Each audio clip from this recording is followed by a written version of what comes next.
Καλημέρα παιδιά, δεν λέω καλησπέρα σήμερα γιατί έχουμε ξυπνήσει από τις 6 ώρα.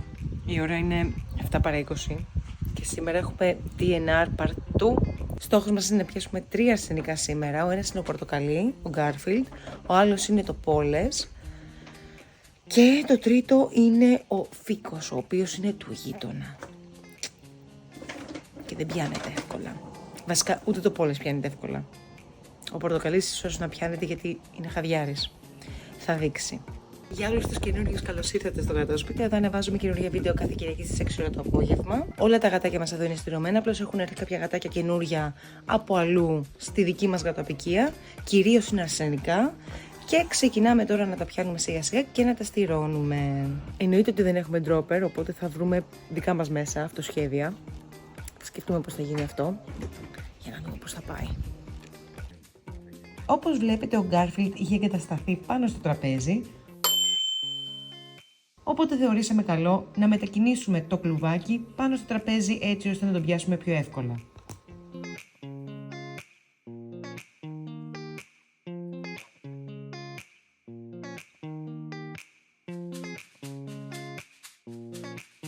Εδώ με τη βοήθεια μιας πετσέτας καταφέραμε να τον σπρώξουμε μέσα στο κλουβάκι και να το κλείσουμε.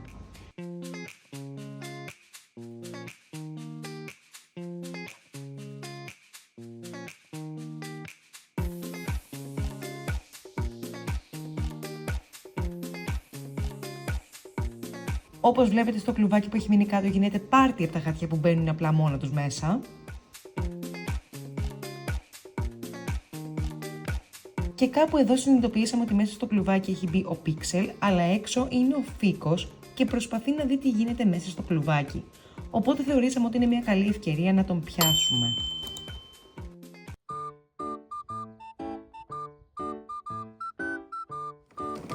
Όπως είδατε δεν πήγε πολύ καλά αυτό. Σειρά είχε το Πόλες,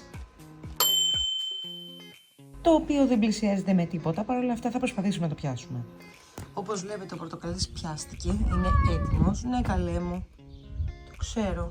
Μετά από αυτό που έγινε με το Φίκο, δεν νομίζω να ξανάρθει για πολύ καιρό, οπότε είμαστε -1.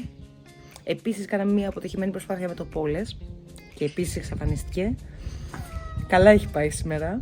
Η μόνη μας λύση είναι να πάμε με τον Ταρτούφο, ο οποίος είναι αληφή και τον έχουμε βάλει απλά μέσα στο σπίτι, οπότε τον βάλω μέσα στο κλουβάκι του και θα τον πάμε απλά για στήρωση. Οπότε εντάξει, έχουμε 2 για σήμερα, καλά είναι από το ολότελα και τα υπόλοιπα θα δούμε τώρα πότε θα πάμε και πώς θα τα πιάσουμε, βασικά αυτό είναι το κυριότερο, πώς θα πιαστούν αυτά τα γατιά. Πού είσαι? Άτος, σούτε εσύ. Να την κοινή μας, παιδιά που σ' αγαπήσανε. Ναι. Έλα κοριτσάρα μου. Τι είναι?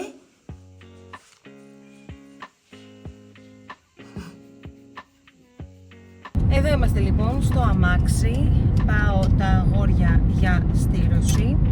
Τελικά πιάσαμε 2 από τα 3 που είπαμε ότι θα πάμε, κάτι είναι και αυτό. Δεν μπορούσαμε να πιάσουμε ούτε το Πόλες, ούτε τον Φίκο μετά από αυτό που είδατε στο βίντεο ότι έγινε. Πολύ κρίμα ήταν αυτό, θα ήταν μια πολύ καλή ευκαιρία να πάει αυτός για στήρωση. Όσο θα είμαστε στο δρόμο να κάνω μια μικρή ανακεφαλαίωση στα ωφέλη της στήρωσης. Καταρχάς για τις θηλυκές, επειδή πολλοί με ρωτάτε, είναι μύθος το ότι πρέπει να γεννήσει πρώτα μία φορά που λένε και να στηρωθεί μετά. Ίσα ίσα, αν η στήρωση γίνει πριν τον πρώτο ίστρο, αποφεύγονται πάρα πολλές μορφές καρκίνου, όπως ο καρκίνος των μαστών και των οθικών. Τώρα, η συμπεριφορά δεν αλλάζει όπως πιστεύουν πολλοί με τη στήρωση. Αν αλλάζει κάτι, είναι ότι γενικότερα τα γατάκια ηρεμούν, ειδικά τα αρσενικά, τα οποία τείνουν, όπως ξέρετε πολύ, να ψεκάζουν όταν δεν είναι στηρωμένα. Καλή ώρα ο πορτοκαλί είχε ήδη ξεκινήσει να ψεκάζει. Είναι λίγο μεγάλος προφανώς, ήρθε σε εμάς πολύ αργότερα, δεν τον ξέραμε. Και ψέκαζε γενικότερα γύρω-γύρω από το σπίτι, δηλαδή μύριζε πάρα πολύ ο κήπος και ο χώρος. Συν το ότι σκοτωνόταν με το Πόλες, τσακωνόταν συνέχεια. Βγήκε ο ήλιος, ήρθε η ώρα να βάλουμε το γυαλί. Όπως έλεγα λοιπόν, αν αλλάξει κάτι στη συμπεριφορά τους, αυτό είναι ότι ηρεμούν. Σταματά να τσακώνονται, σταματά να ψεκάζουν οι αρσενικοί. Οι θηλυκές από την άλλη σταματούν να έχουν ίστρους. Οι θηλυκές όταν έχουν ίστρο, συνήθως θα τις δείτε είναι λίγο χαμένες. Όποιος το έχει ζήσει καταλαβαίνει τι εννοώ. Για να μην ξεχάσω φυσικά ότι με τη στήρωση μειώνεται ο αριθμός των αδέσποτων ζώων και γενικότερα βελτιώνεται η υγεία των γατιών που υπάρχουν σε μια γατοαπικία. Έχουμε πει πόσες επικίνδυνες ασθένειες μεταδίδονται σεξουαλικώς, συν το ότι υπάρχουν πάρα πολλές αρρώστιες που μεταδίδονται από τις γρατζουνιές και τους τραυματισμούς που συμβαίνουν όταν τσακώνονται δύο γατιά, κυρίως αρσενικά. Δεν λέω ότι είναι εύκολη η διαδικασία του TNR, δεν είναι εύκολο να πιέσεις ένα γατί το οποίο δεν είναι εξοικειωμένο και να το πας για στήρωση, αλλά όλα γίνονται. Εμείς, ας πούμε, για παράδειγμα, για τα δύο γατιά που μένουν και είναι αρκετά άγρια και δεν μπορούμε να τα πιάσουμε αυτή τη στιγμή μόνοι μας, ή θα ζητήσουμε από κάπου να μας δανείσουν ένα dropper. Για όποιον δεν ξέρει, το dropper είναι ένα κλουβάκι το οποίο ουσιαστικά έχει δύο εισόδους-εξόδους, μία από κάτω, οπότε καπακώνεις το γατί, κλείνεις από κάτω την έξοδο και ανοίγεις την πλαϊνή έξοδο έτσι ώστε να μπει σε ένα κλουβάκι μεταφοράς.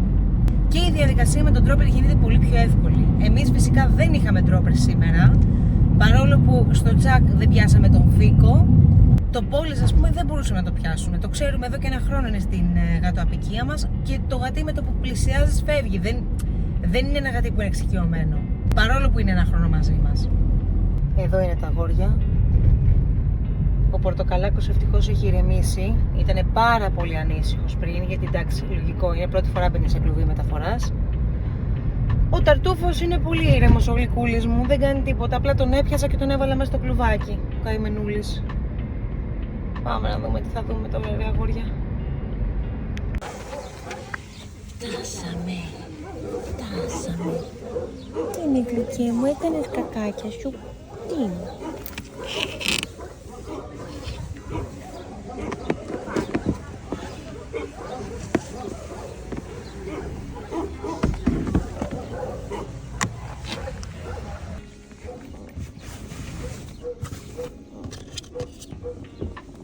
Έλα καλέ μου εσύ, ναι. Έλα, φτάσαμε. Το ξέρω.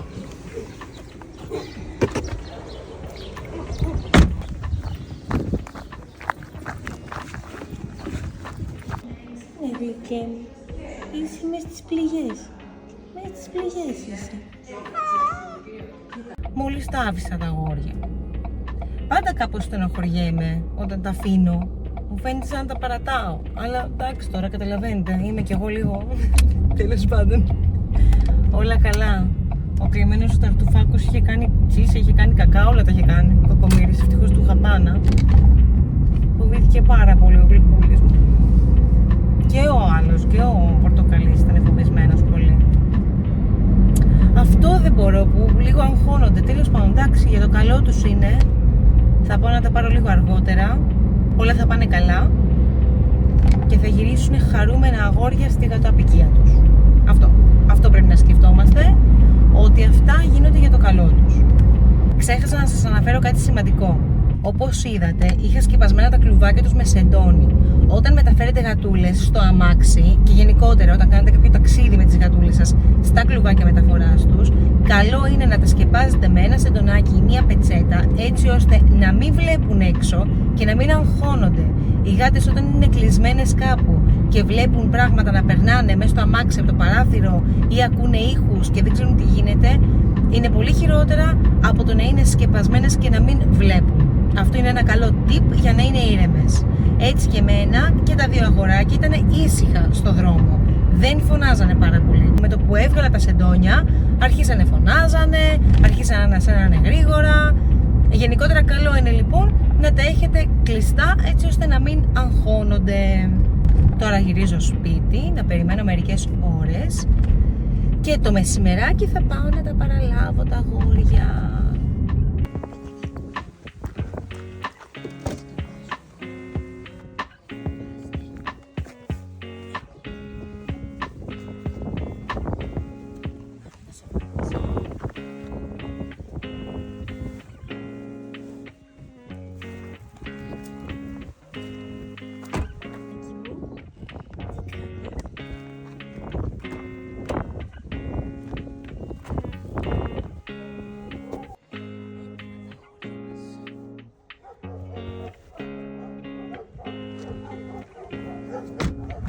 πήρα τα αγόρια μας, παιδιά.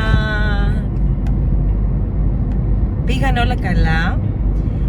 Βασική προϋπόθεση, ξέχασα να σας πω πριν τα πάτε για στήρωση, να μην έχουν φάει και μετά τη στήρωση να φάνε μετά από 4-5 ώρες και όχι πολύ, γιατί είναι ακόμα από τη στήρωση, μπορεί να ζαλίζονται, μπορεί να κάνουν μετούς.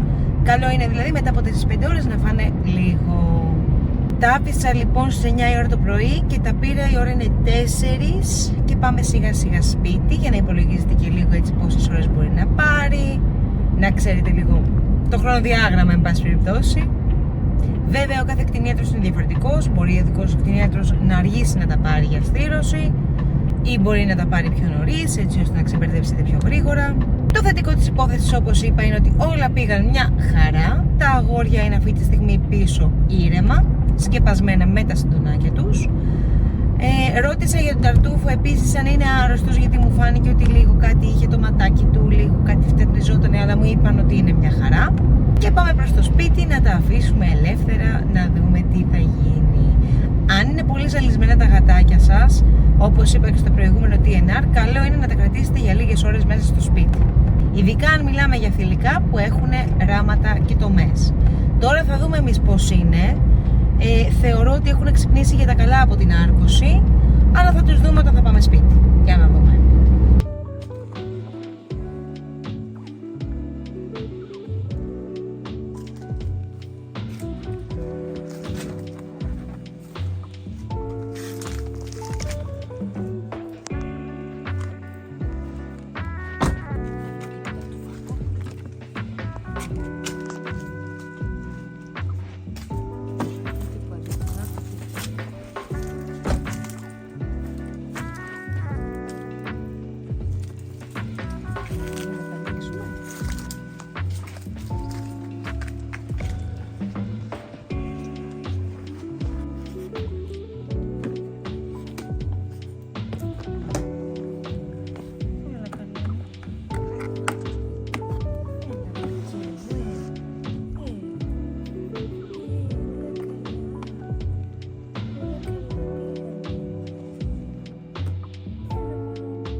Εδώ βλέπετε την τομή του Garfield.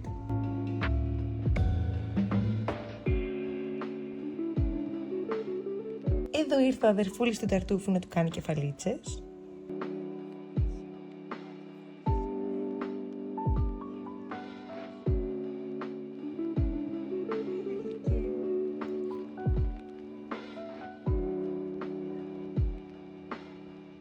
Λοιπόν, αποφασίσαμε να τα βάλουμε μέσα γιατί ήταν πολύ ζαλισμένα, οπότε θεωρήσαμε σωστό ότι δεν ήταν καλό να μείνουν έξω, γιατί μπορεί να βγαίνουν στον δρόμο, μπορεί οτιδήποτε. Και αυτή τη στιγμή περιμένουν το παγάκι τους που ψήνεται στο φούρνο και είναι ultra special, Ναι, δεν είναι, δεν είναι. Σολομός. Για να δούμε. Πω, τι έρχεται εδώ για σας. Σε 2-3 ωρίτσες όμως θα φάμε, όχι τώρα. Όχι τώρα που είστε έτσι ζαλισμένα.